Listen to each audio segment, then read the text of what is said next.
forward. So we'll see what happens. If not, I'll just have to. Oh, it is recording now. Fantastic. The last class it wasn't recording. So once again, if everybody can jump on the Nearpod, because that's how we're going to show that we're here and have attendance and everything like that. We're going to do that. And what I'm going to do is I'm going to go and screen share with you.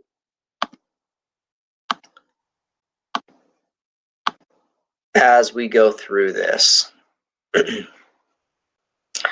All right, so this is personal finance. So it's a class where we're going to be talking about all different kind of things, from how to buy a car to a house to managing your money to student loans to investing to taxes to all kinds of crazy stuff. Okay. Now the thing is that this is such a broad topic that I can't teach you all of it in one little short time that we're here. So it's based off through little videos and stuff you'll see through the thing. So we'll get to that eventually. Let's kind of go through this real quick. So just so you know, this video is being recorded. So for the learning purposes. So it could be stored up to 1 year. So just so you know. Also, just kind of some class expectations that I have for everybody. If you'll just follow along as we're going, mostly on the Nearpod. Make sure if you have questions, you can raise your hand. Sometimes I don't see them in the chat or anything like that. Respond to instructions the first time. So I'll be asking you to do some things in the Nearpod as we're going through here. So if you guys will do that, that moves the class around faster and I don't have to wait for everybody to get in. Also use the away button. There's not really an away button, but if you can just private chat me in the question or answer or whatever, I can see that you've kind of left, so I don't mark that you're not here. And then also use the chat tools appropriately. I know sometimes we get off topic there, but I know you want your time to be able to talk to your friends too. So we'll try to get a nice little balance of that going forward there. Okay, couple things. So this is me. My name is Mr. Hancock. So I'm married to my wife, Christy. We live in West Haven, Utah. So if you know where that area is, it's kind of west of Ogden. And I have 3 kids. I have Brooklyn, who's almost 9, Kaysen, who's almost 6, and Kaylor, who's almost 3. So got 3 little ones, and we're a water family. So we like boating and swimming and all that kind of stuff. And so we really just enjoy doing all that stuff. So, okay, here's my contact information. If you need to get a hold of me, the best way is probably email, I would say. But if you need to, you can always get my phone number, and probably text is the best there. I don't really answer a lot of phone calls on it. So you can usually just text there, but email is usually the best. I usually get back with you fairly shortly. There's 2 options for this class, okay? And this is something you'd want to like devise with your counselor. If you're a senior, this isn't going to be an option for you. But if you're a junior right now, and this is something that you say, hey, I like finance, I like personal finance, this kind of stuff, and it interests me. I do teach a concurrent enrollment class through Dixie State. It will give you 0.5 credits towards graduation and also 3 college credit hours of concurrent enrollment. Instead of being a block, it's a semester long, and it goes more into depth. It has like a theoretical portion of it and an application portion of it when this is only theory, okay? It is quite a bit more work because it's a college class. So if you're interested in that, you can email me. We probably won't be able to get you in until the fall for next year. Some other things you got to be aware of: you have to be a full-time UTBA student to qualify for this, and you have to have a minimum GPA of, I believe, a 3.0. Okay, so if it's something that you're kind of interested in, why don't you email me, okay? And then I can get you interested in that. And so probably what we do is actually take you out of this class right now, put you in a different one, and then get you enrolled in the concurrent enrollment this coming fall, okay? All right, so a couple things of how to pass this class. If you make sure you just kind of log in, just do a little bit every day, complete the assigned tasks, turn in your quizzes, and then ask for help and come to help sessions if you need it. I do have the health or history and elective study hall is I think 1 o'clock or 1:15, maybe 1:30. I think it's 1:30 actually. 1:30 on every Friday, except for when we have trainings. You can get there. It should be on your course plan as optional, but I should be in there to ask or to help you out in any way. So one thing about this course is it's all based off, because it's theoretical, it's all based off the quizzes that you do, okay? So you watch a video, and it's quite a bit that I've taken from actually Dixie State University. They have students that have done the videos. You watch the video and you take the quiz. You watch the video, you take the quiz. Overall, there's like 40 different videos that you have to watch. They're very short, so it's not like that big a deal. And then you take the quiz. If you do not get the grade you want on the quiz, you can retake the quiz and get the grade that you like. And that's a reason that I don't really have, you don't see the correct answers after you take the quiz, or then you'd get 100% the next time, right? So I want you to be able to retake those so you can get a better grade if you'd like, okay? But I'll work with anybody that needs work on that. And this is kind of self-paced. So I have some students that want to just break out and do as many as they can, and they actually complete the class, you know, within the first 2-3 weeks of the block, okay? So that is an option for you to do. Okay, so your grades passing, you got to get 60% to pass. 70s in the C range, 80s in the B, and of course 90s or above is in the A. Okay, so let's talk a little bit about personal finance. Okay, so personal finance is basically financial management, which is an individual or family unit to perform a budget, save, spend monetary resources over time, and take into account various financial risks and future life events.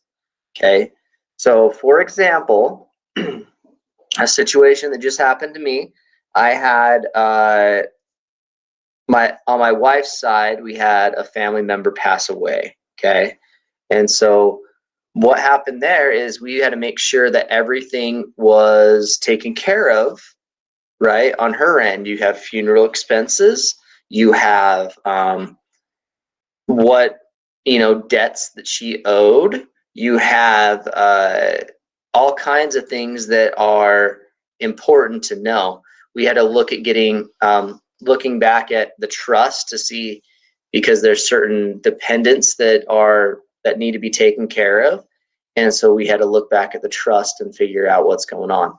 So you got to take into account those kind of things.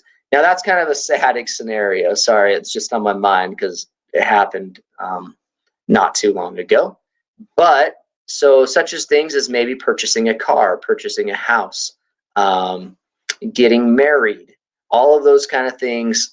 Finance is one of the big things, and there's a lot of financial stresses that are placed upon people or family units if those things aren't taken care of.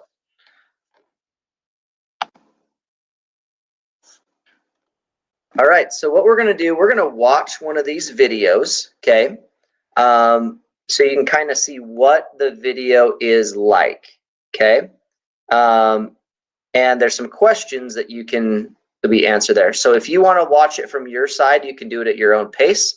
For those that are not on the Nearpod right now, I'll play it for you too. So here we go.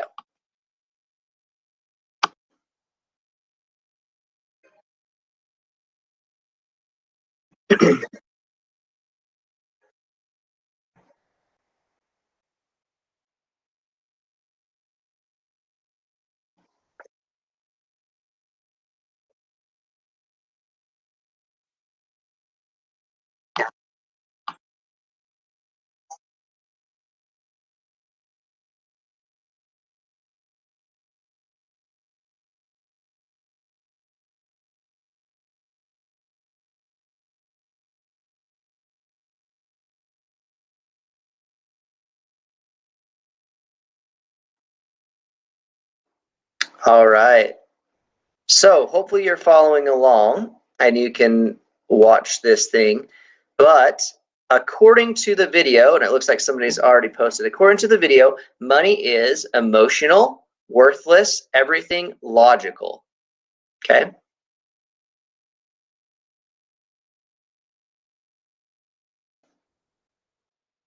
Very good.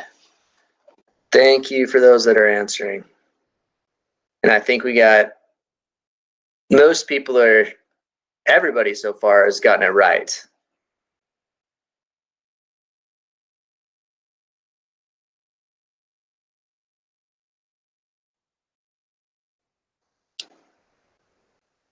Very good. Yeah, so money's emotional, right? So they talked about some financial situations, like if I drive down the road and I see the golden arches, right? McDonald's, and I'm hungry, I might say, hey, I'm going to go stop at McDonald's, but it takes money, right, for that. If I go to McDonald's every day and spend $5 to $10, there's what, 30 days in a month? What's 10 times 30? $300, right? I'm spending $300 just on going to McDonald's every day. Okay. It's quite a bit of money for just eating out. Okay, let's move to the next little bit.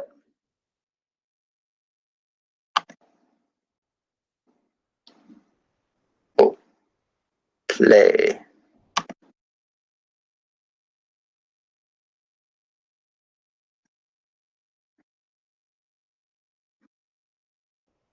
Okay. So the next one says making financial decisions involves indifference, emotional attitudes and behaviors, only logical analysis, or random activities.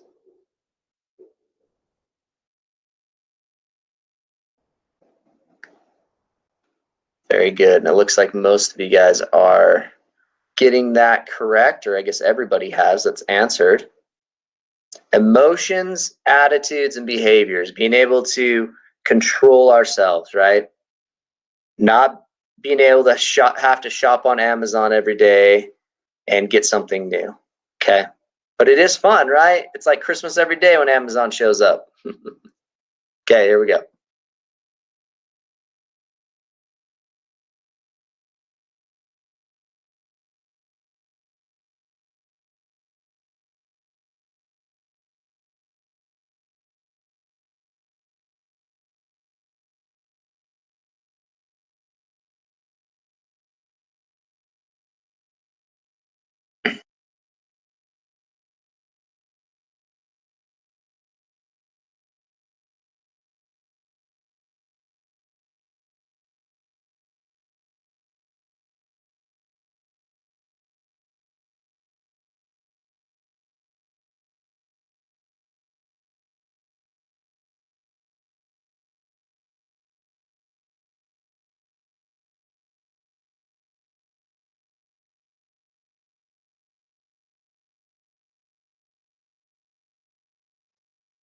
All right. Whose responsibility is it for your financial decisions? My friends, the government, my mentors, myself. Very good. That's an easy question, right?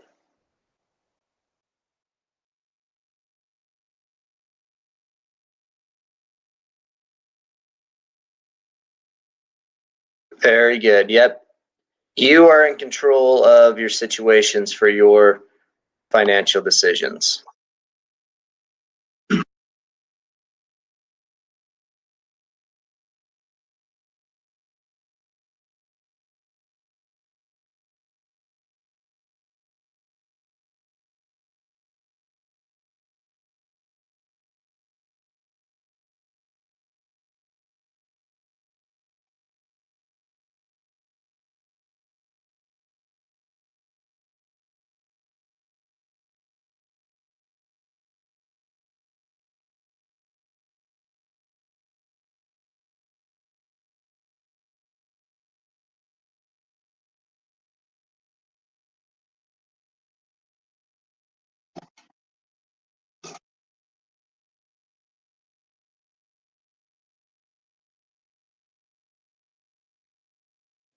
All right.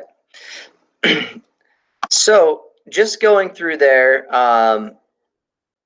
that's what that's what it's going to be like, right? So you go through the course, you watch the video, and then you take the quiz, okay? And so I kind of already had that based off here because it's only a block. So I'm just going to jump over. Hopefully it's still up there. But here's your course right here. I have a little welcome video. I will also post the announcement too of today's recording with the Nearpod link. And then if you come to plan up here, this will tell you what you need to do, okay? And today is the 25th. I put in here because we needed to kind of start so I could build in some time at the end to catch up to already do module 1 and 2. If you haven't done module 1 and 2, it's not a big deal. You can always go and catch up. So by the end of this week, I'm hoping you get that done module 1, 2, 3, and 4. Okay. And how do you do there? You just go to content. And then you go to unit 1. And then you have your modules right here. Okay. So module 1 would include the video we actually just watched. And so you can go in and take that quiz. Okay. It'll have questions on there.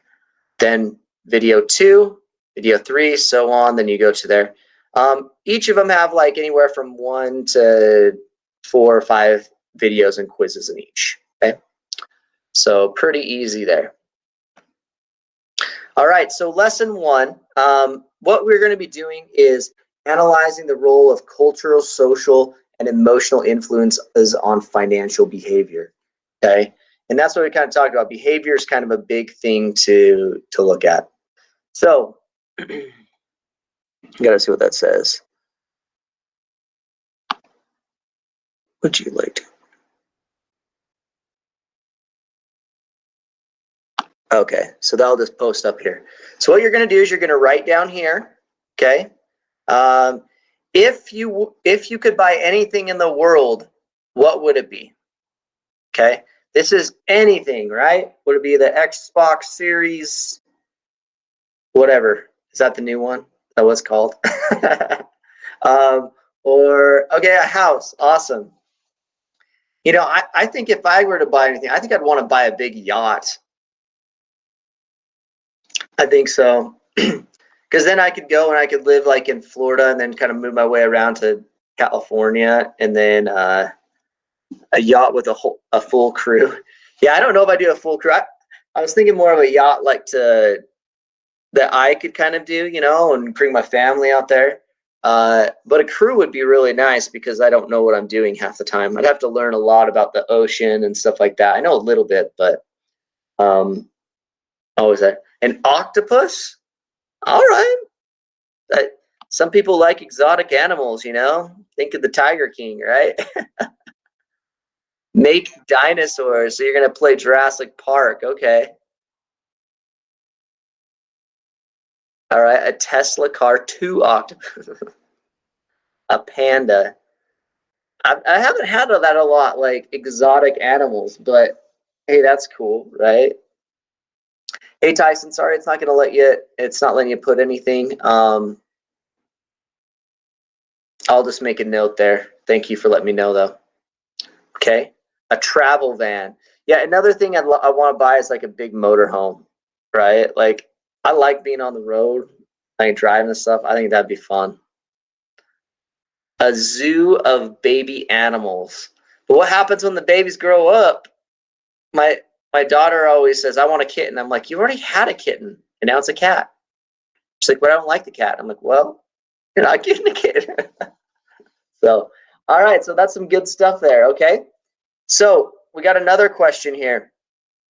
Why do you not buy what you want? What's the reason? Why don't you buy that Tesla car or travel van or whatever? Okay, so you don't have the money. You don't know where to get to Oxford. I'm sure if you had the money, they could get you an octopus, man, for sure. Okay, you don't have the money. Okay, I had to quit sending money. Yeah, like it's all about finances, right? You're limited on what you can do by your finances. And that's big, right? What says? Because fixing my bad spending habits already. Yep. You're not old enough to get a loan. Okay, so there's consequence of getting a loan too, right? Got to make sure you can pay the payments and stuff like that. You could get a loan, you just have like to have a co-signer with it, right? So a parent or something like that would have to co-sign. Okay, not giving you ideas. Your parents are probably hating that. I have to pay for my bills first. Yep. Other things priority, food, right? Shelter, all that kind of stuff, right? We need it. Okay. All right. So I'm going to ask you this question now. What would be the consequences if you did buy this item that you're thinking of? And that's what I want you to think about. What would be the consequences?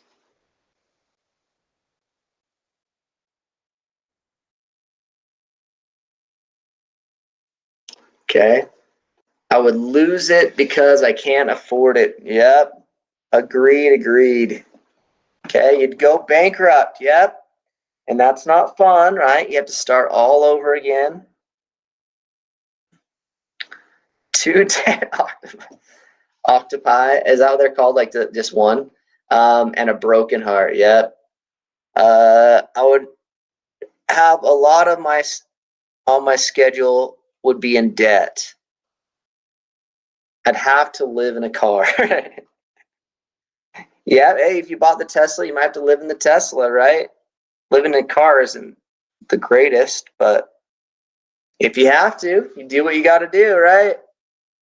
You'd have to work a lot. Yep. Talks about getting a second job. That video did, right? And that's one thing, like, you know, to live the lifestyle that I live right now, being a teacher. I don't make tons of money being a teacher. I actually work quite a few different jobs on the side, right? And that's just part of what I knew to do, right? I like doing what I'm doing, teaching, but I have to make, you know, in order to have the lifestyle I do, I either cut back or I work extra. So I'd lose money that could do something else like pay bills and payments. Okay, we'll lose everything.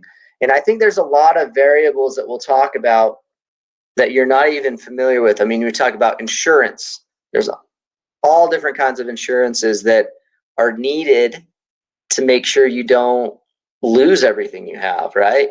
You get one bad health problem and it could cause issues for you if you don't have that. But send all my money on the octopus that I have. It would be a waste of time and money. Okay. All right. Perfect. Okay, guys. That was just a little bit of the lesson today. That's kind of what everything's about, what this class is going to be about. So when you come here, we're going to be talking about these different issues, what you need. But what you guys need to do to get your grade and everything like that, oh, of course, make me log in. Hopefully it won't. Is go to the modules, watch the video, and take the quizzes, okay? And we'll just have a good discussion every time we come in on all of these different issues. So, thanks, guys. Appreciate it. I'll stick around for any questions or anything like that that you may have. But until next time, we'll see you guys. Bye. I'm going to stop the recording and